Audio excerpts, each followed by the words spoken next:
What's good? We back at it. It's your boy.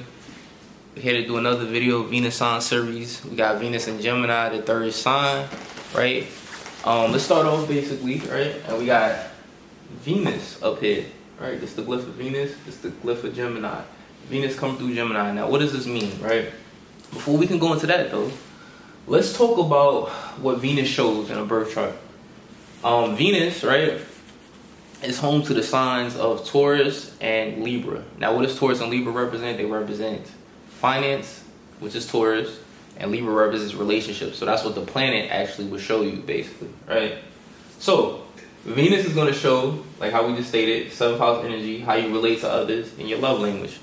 I always tell you guys that there's multiple areas in the chart that you got to compare, right? So compare your Venus sign, right? Compare it with the sign that's on the cusp of the 7th house, and also any planets that are in that 7th house, as there's multiple areas you got to mesh to see basically your love language and how you relate to others. Venus is also going to show what you value and kind of like the value that you can bring to the table, basically. In terms of Venus, it also can show how you can make money, right? But compare that with your 2nd house. 2nd house is like a Taurus house, and that shows how you make money. So any planets that are there, and also signs that are on the cusp, basically make sure that you you would compare it with your Venus sign. In a man's chart, Venus shows the ideal wife archetype, right?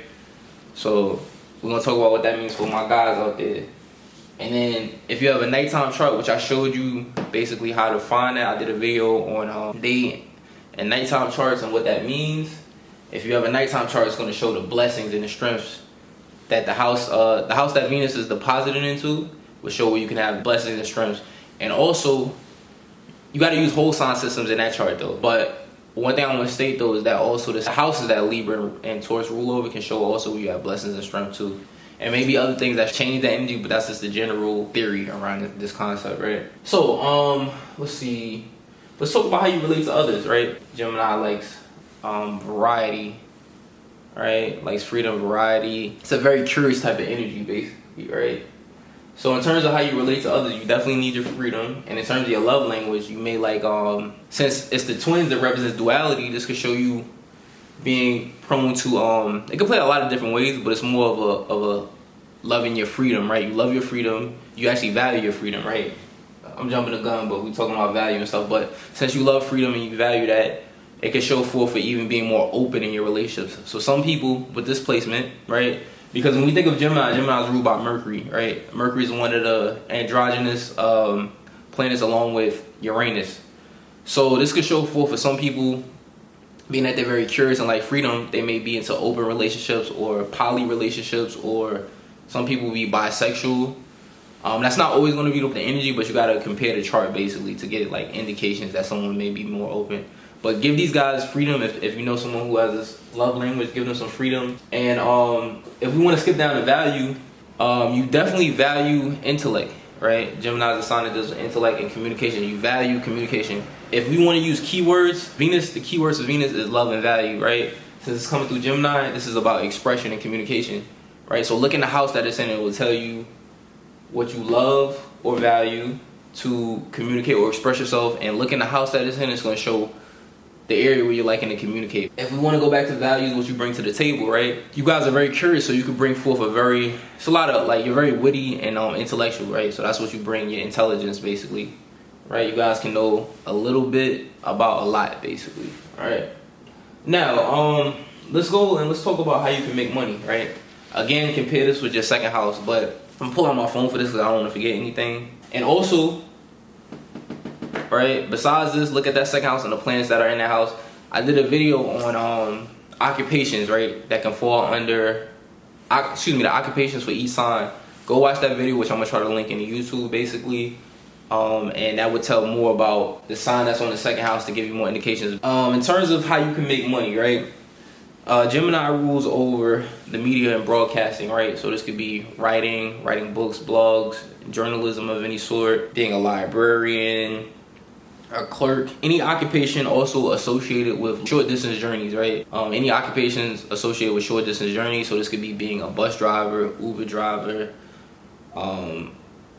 working for the post office, cab driver, taxis, things of that nature.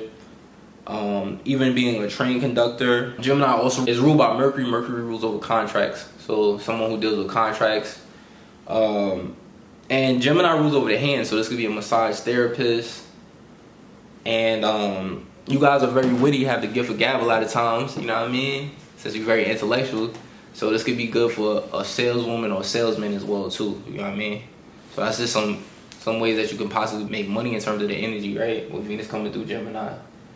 Also another thing too is that since you're so witty, that you have a dual nature too, you know, just in terms of what you value, it could be a lot of different interests that you have too. So there can be multiple ways that you can make money.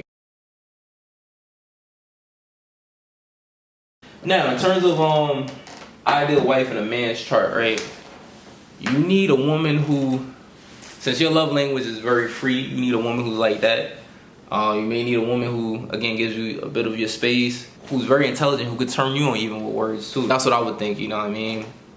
You may like multiple people, you know what I mean? If you're a guy, you like multiple relationships, you're very curious, so, you know, probably don't want to be tied down right away, you know what I mean? Now, if they got water, for instance, water signs, and like maybe they're Mars or in the 7th house or 8th house, that can change the energy a little bit where they still need deeper connections, but just off top. Or if the Venus is in Gemini in either the 4th house, the 8th house, or the 12th house, those are water houses. So this can change the energy of Venus and Gemini, meaning you still, even though you got Venus and Gemini, being that's coming through water houses, it's gonna make your love language more like deeper, basically. It's more like a hidden type of energy, basically, more private, you know what I mean?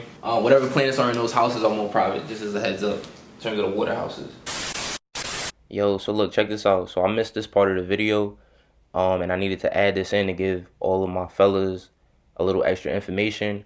One of the things that I forgot to mention basically was that you can look in the house that your Venus sign is in, and that's basically going to tell you a little bit more about the ideal wife archetype in terms of the woman that you would need, right? So what you do is look to see which house Venus is in. So each of the 12 houses correspond with a zodiac sign, right? And that would basically give you further information in terms of the other keywords that would describe your wife archetype. If your Venus is in the 1st house, it's an Aries house, so you will also need a woman who has Aries qualities. If it's in the 2nd house, you would need someone who has Taurus qualities, because that's a Taurus house. 3rd would be Gemini qualities.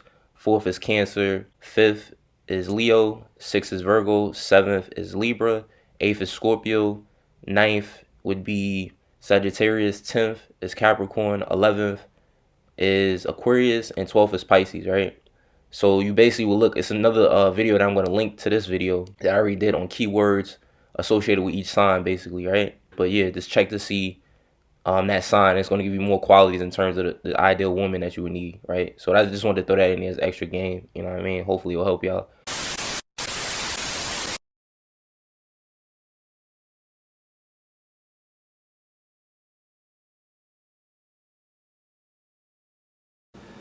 Strengths and blessings. Look at the house that Venus is in. This could show if you have a nighttime chart where you have blessings. And also, I think I told you guys before, look at the signs of, you got to use whole sign houses when I'm telling you to do this, right?